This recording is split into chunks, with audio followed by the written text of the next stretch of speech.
Mesdames et messieurs, bonjour. Lionel Poinceau, je suis le directeur de l'espace numérique entreprise et je reçois sur ce plateau Monsieur Dours de la société Booster Communication. Bonjour Monsieur Dours. Bonjour. Est-ce que vous pouvez nous présenter rapidement l'activité de votre entreprise, s'il vous plaît? Écoutez, très rapidement, Booster Communication est une agence de communication que j'ai créée en 2000. En fait, j'ai un passé marketing communication, passé professionnel, et une passion pour l'informatique qui remonte aux années 80. Et à la fin des années 90, l'arrivée d'Internet était pour moi une sorte de déclencheur me permettant d'allier à la fois ma passion et mes connaissances dans le domaine professionnel. Voilà. Alors, quelle est la particularité des solutions que vous proposez à vos clients?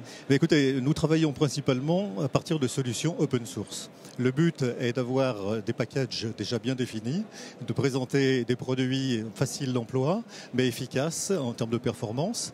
Ça permet à nos clients de les prendre rapidement en main et de les optimiser. Nous créons autour tout un tas de modules, de composants qui vont permettre de coller à la demande des clients et de les faire évoluer dans le temps. Et vous adressez quel type de clientèle? Nous travaillons principalement avec des PME, des TPE, mais également avec des institutions, telles la Cour d'appel par exemple, mais également avec des lycées, avec des industries.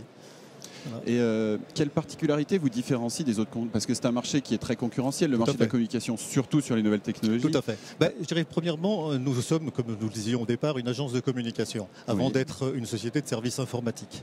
C'est-à-dire que nous envisageons le projet de notre client comme un véritable outil de communication avant d'en regarder les aspects techniques.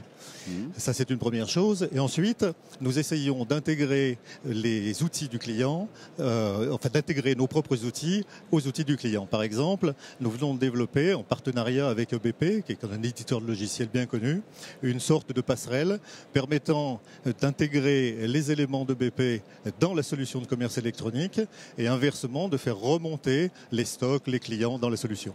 Voilà. Alors concrètement, moi aujourd'hui, je suis une entreprise, je suis un auditeur de TLM et je voudrais faire appel à vos services. Comment je fais?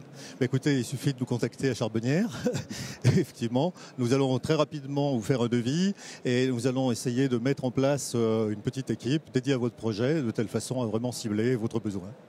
Et alors, qu'est-ce que vous attendez de ma part? Un cahier des charges qui définit mon besoin? Oui, le cahier des charges, en fait, nous le définissons généralement ensemble. Parce que, comme je vous le disais, on va travailler sur un produit de communication et on va surtout faire en sorte que votre site soit évolutif. C'est-à-dire que beaucoup d'entreprises ont créé un premier site il y a quelques années qui s'est rapidement avéré obsolète.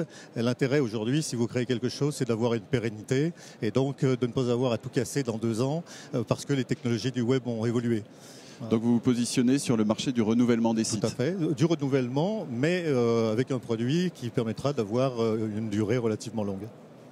Eh bien, Monsieur Dours, merci beaucoup pour ce témoignage et à très bientôt. Merci.